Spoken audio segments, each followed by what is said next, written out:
نحمده ونصلي على رسوله الكريم اما بعد اعوذ بالله السميع العليم من الشيطان الرجيم من همزه ونفخه ونفثه بسم الله الرحمن الرحيم يسبح لله ما في السماوات وما في الارض له الملك وله الحمد وهو على كل شيء قدير۔ ترجمہ قرآن کا سبق آج انشاءاللہ ہم سورۃ التغابن پڑھیں گے۔ یسبح للہ، یہ آخری صورت ہے جو یسبح سے شروع ہو رہی ہے۔ آگے سورۃ الطلاق ہے اور سورۃ تحریم ہے، یہ پارہ کمپلیٹ ہو جائے گا، ٹھیک ہے۔ سورۃ الحدید سے شروع ہوا تھا اور یہاں پہ ختم ہو رہا ہے۔ تغابن کا معنی ہے ہار اور جیت، ہار اور جیت، فتح و شکست، دو چیزیں ہوں گی قیامت کے دن، وہ یہاں اس صورت میں اس کا ذکر ہے، تو اس لیے صورت کا نام سورۃ التغابن ہے۔ یسبح للہ، تسبیح بیان کرتی ہے، للہ اللہ کی، ما فی السماوات، جو کچھ آسمانوں میں ہے، و ما فی الارض، اور جو کچھ زمین میں ہے، لہ الملک، اسی کے لیے بادشاہی ہے، وَلَهُ الحمد، اور اسی کے لیے تعریف ہے، وَهُوَ عَلَى كُلِّ شَيْءٍ قدیر، اور وہ ہر چیز پر قادر ہے۔ هو الذی، وہی ہے جس نے خلقکم، پیدا کیا تمہیں، فمنکم کافر، پھر تم میں سے کوئی کافر ہے، ومنکم مؤمن، تم میں سے کوئی مومن ہے، واللہ بما تعملون بصیر، اور اللہ جو تم عمل کرتے ہو خوب دیکھنے والا ہے۔ خلق السماوات، اس نے آسمانوں اور زمین کو پیدا کیا، بالحق، کے حق کے ساتھ، وصورکم، اور اس نے صورتیں دیں تم کو، فاحسن صورکم، بہت اچھی صورتیں بنائیں تمہاری، والیہ المصیر، اسی کی طرف لوٹ کر جانا ہے۔ جس نے آسمانوں کو بنایا، زمین بنائی، تمہاری شکل و صورتیں بنائی، یہ ساری زمین کا نظام چلایا، جانا پھر اسی کی طرف ہے تم نے۔ یعلم، وہ جانتا ہے، ما فی السماوات، جو کچھ آسمانوں میں ہے، والارض، اور جو کچھ زمین میں ہے، ویعلم ما تسرون، اور وہ جانتا ہے جو تم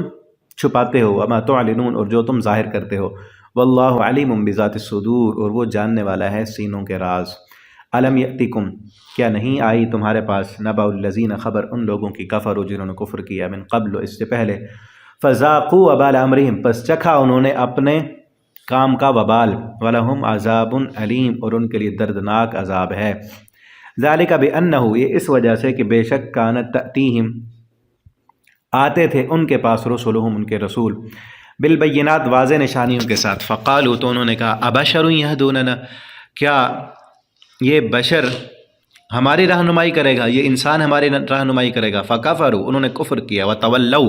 اور منہ پھیر لیا انہوں نے، واستغنى اللہ، اور انہوں نے بے پرواہی کی اللہ سے، واللہ غنی حمید، اور اللہ بہت بے پرواہ ہے، حمید، تعریفوں والا ہے۔ انہوں نے یہ نہیں سمجھا کہ ہمیں کوئی ضرورت ہے رسول کی طرف سے ہدایت پانے کی، اپنے آپ کو بے پرواہ کر لیا، تو اللہ تو غنی ہے، اللہ کو کیا ضرورت ہے، ضرورت تو انسان کو ہے نا اللہ کی، اللہ کو کسی کی ضرورت نہیں ہے۔ زعم الذین کفروا، گمان کیا ان لوگوں نے جنہوں نے کفر کیا، ان لن یبعثوا، کہ ہرگز نہیں دوبارہ اٹھائے جائیں گے وہ، قل، کہہ دیجئے، بلا، کیوں نہیں اٹھائے جائیں گے، وربی، مجھے میرے رب کی قسم، لتبعثن، ضرور تم اٹھائے جاؤ گے، ثم لتنبؤن، پھر ضرور تمہیں خبر دی جائے گی، بما عملتم، جو تم عمل کرتے تھے، وذالک علی اللہ یسیر، اور یہ اللہ پر بڑا آسان ہے، کوئی مشکل نہیں ہے۔ دوسری جگہ ہے نا، اللہ فرماتے ہیں تمہیں اٹھانا اور حساب لینا تو ایسے جیسے ایک آدمی سے حساب لینا ہو، ساری مخلوق کا حساب لینا ایسے ہے جیسے تم میں سے ایک بندے کا حساب لینا ہو۔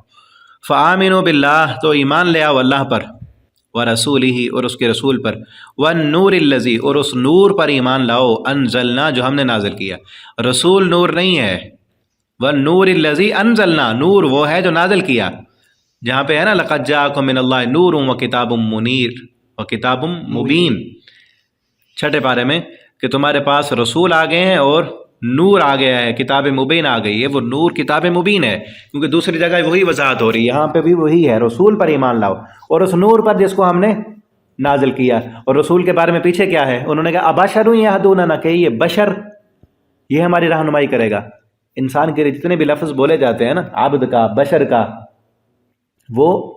نبی کریم صلی اللہ علیہ وسلم کے لیے اللہ تعالیٰ نے بولے ہیں، نور کا لفظ کہیں نہیں ہے آپ صلی اللہ علیہ وسلم کے لیے، ہاں آپ کی تعلیمات، آپ کے پیغام، آپ پر اترنے والی وحی، وہ نور ہے۔ واللہ بما تعملون خبیر، اور اللہ جو تم عمل کرتے ہو خوب خبردار ہے۔ یوم، جس دن،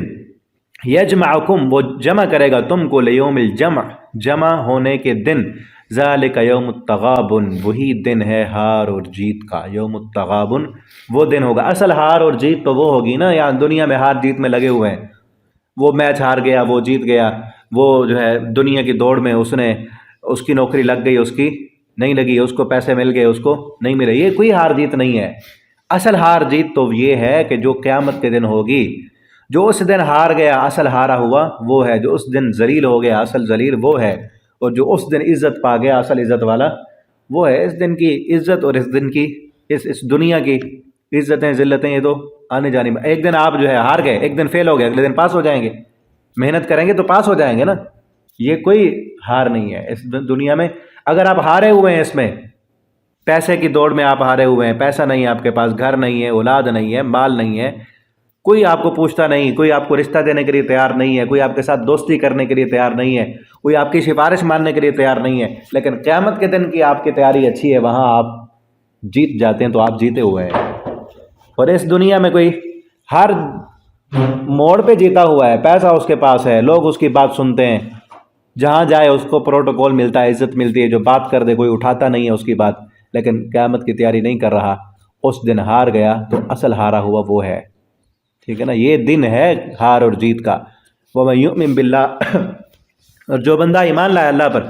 وَيَعْمَلْ صَالِحًا، اور اس نے عمل کیے نیک، يُكَفِّرْ عَنْهُ سَيِّئَاتِهِ، يُكَفِّرْ وہ مٹا دے گا اس سے اس کے گناہ، وَيُدْخِلُهُ اور داخل کرے گا اسے جنات باغات میں، تجری من تحتها الانہار، کہ جس کے نیچے نہریں جاری ہیں، خالدین فیہا ابدا، ہمیشہ رہیں گے وہ اس میں، ذالک الفوز العظیم، یہ کامیابی ہے بہت بڑی، اصل کامیابی یہی ہے۔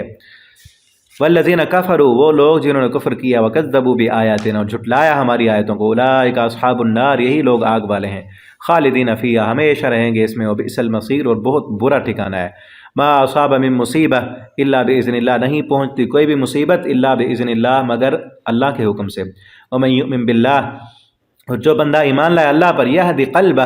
وہ رہنمائی کرتا ہے اس کے دل کی، واللہ بکل شیء علیم، اور اللہ ہر چیز کو خوب جاننے والا ہے۔ وَأَطِیعُوا اللَّهَ وَأَطِیعُوا الرَّسُولَ، اطاعت کرو اللہ کی اور اس کے رسول کی۔ فَإِن تَوَلَّیْتُمْ، پھر اگر تم پھر جاؤ، فَإِنَّمَا عَلَىٰ رَسُولِنَا الْبَلَاغُ الْمُبِینُ، تو بے شک ہمارے رسول پر واضح پہنچا دینا ہے، ہمارے رسول کی ذمہ داری صرف پہنچا دینا ہے، تم نہیں مانو گے تو سزا تمہیں ملے گی۔ پھر اللہ لا الہ الا ہو، اللہ وہ ہے کہ نہیں ہے کوئی الہ الا ہوا مگر وہی، وعلی اللہ، اور اللہ پر فلیتوکل المؤمنون، بھروسہ کرنا چاہیے مومنوں کو۔ یا ایھا الذین آمنوا، اے وہ لوگو جو ایمان لائے ہو، ان من ازواجکم، بے شک تمہاری بیویوں میں، اور زوج جوڑے پر بولا جاتا ہے، اگر کوئی عورت ہے تو اس کے لیے کیا ہے، تمہارے شوہروں میں، اگر کوئی مرد ہے تو اس کے لیے کیا ہے، تمہاری بیویوں میں، واولادکم، اور تمہاری اولاد میں، عدوا لکم، دشمن ہے تمہارے، کئی تمہاری اولاد جو اللہ سے دور لے جائے، بیوی اللہ سے دور لے جائے، خامد اللہ سے دور لے جائے، پہلے جو ہے وہ تہجد بھی پڑھتا تھا، نماز بھی پڑھتا تھا، اذانیں بھی دیتا تھا، جب سے شادی ہوئی ہے اب نہ بیوی نماز پڑھتی ہے نہ خود پڑھتا ہے، تو دشمن ہوئی نا۔ یا جب سے اولاد ملی ہے، اولاد کی فرمائشیں پوری کرنے میں اب سود بھی لے رہا ہے، رشوت بھی لے رہا ہے، ان کی پہلے دیندار تھا، اب کیا ہے، اب سارے اولاد بے پرد ہو چکی ہے، اولاد بے نماز ہے، اس کو کوئی پرواہ نہیں ہے، تو دشمن ہے اولاد، جہنم میں لے جانے والی ہے۔ عدو لکم، انہی میں تمہارے دشمن ہے کہ ان کی محبت میں آ کے اللہ کے نافرمان نہ بننا، فاحذرہم، بچ جاؤ ان سے، ہوشیار ہو جاؤ، ٹھیک ہے۔ وَإِن تَعْفُوا، اور اگر تم درگزر کرو، وَتَصْفَحُوا، اور تعفو معاف کر دو، وَتَصْفَحُوا درگزر کرو، وَتَغْفِرُوا اور بخش دو، معاف کر دو، ان کی غلطی اگر ہو تو اصلاح کے لیے کبھی سزا بھی دو، کبھی معاف بھی کر دو۔ فَإِنَّ اللَّهَ، بے شک اللہ تعالیٰ، غفور الرحیم، معاف کرنے والا، رحم کرنے والا ہے۔ انما اموالکم واولادکم فتنہ، بے شک تمہارے مال اور اولاد فتنہ ہے، تمہارے لیے فتنہ ہے، واللہ عنده اجر عظیم، اور اللہ کے پاس بہت بڑا اجر ہے۔ اللہ فرماتے ہیں مال بھی اولاد بھی فتنہ ہے، اور ہم اسی کے پیچھے پڑے ہوئے ہیں، مال اور اولاد کے پیچھے، اور یہی فتنہ ہے، یہی دنیا کا فتنہ ہے نا۔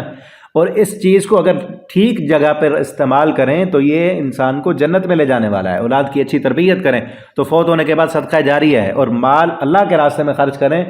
تو دنیا میں بھی فائدہ ہے، آخرت میں بھی فائدہ ہے۔ لیکن اگر اسی مال کی خاطر، اولاد کی خاطر انسان آخرت بھول جائے تو بہت بڑا فتنہ ہے، اس میں ناکام ہو گیا۔ فتنہ کا معنی آزمائش ہوتی ہے نا، مال بھی آزمائش ہے، اولاد بھی آزمائش ہے۔ اللہ تعالیٰ ان دونوں آزمائشوں سے ہمیں سرخرو فرمائیں۔ واللہ عندہ اجر عظیم، اور اللہ کے پاس بہت بڑا اجر ہے۔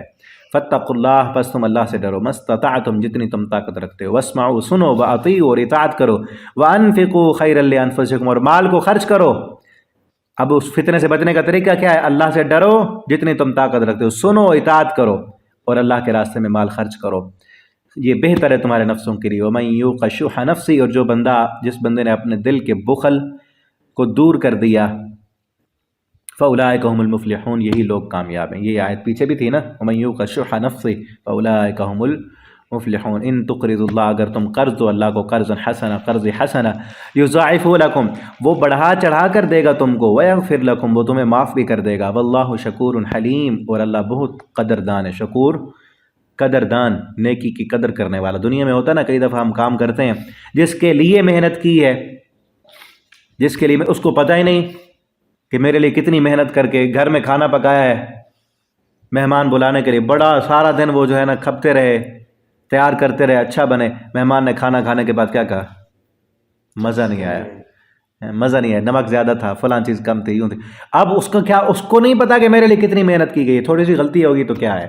اللہ تعالیٰ کو دل کے حالات جانتے ہیں نا، کہ اس نے میرے لیے کتنی مشقت اٹھائی ہے، تو اس لیے اللہ کے لیے مشقت اٹھائیں اور اللہ سے ہی صلہ لیں۔ کسی مہمان کی مہمان نوازی کریں تو اس لیے کہ اللہ راضی ہو جائے، ٹھیک ہے نا؟ کسی کے ساتھ احسان کریں تو نیت یہ رکھیں کہ اللہ سے بدلہ لینا ہے۔ انسان سے بدلہ لینے کی جب توقع رکھتے ہیں، کیونکہ انسان جانتا نہیں ہے ہم نے محنت کتنی کی ہے، تو اس لیے وہ قدر ہی نہیں کرتا، تو ہم ناراض ہو جاتے ہیں۔ واللہ شکور حلیم، اور اللہ بہت قدردان ہے، حلیم، اور بہت بردبار ہے، حوصلے والا ہے۔ عالم الغیب، وہ جاننے والا ہے غیب کو اور حاضر کو۔ العزیز، غالب ہے۔ الحکیم، حکمت والا ہے۔ یہاں تک یہ صورت کمپلیٹ ہوئی۔ بارک اللہ لی ولکم فی القرآن العظیم ونفعنی وإیاکم فی الآیات والذکر الحکیم۔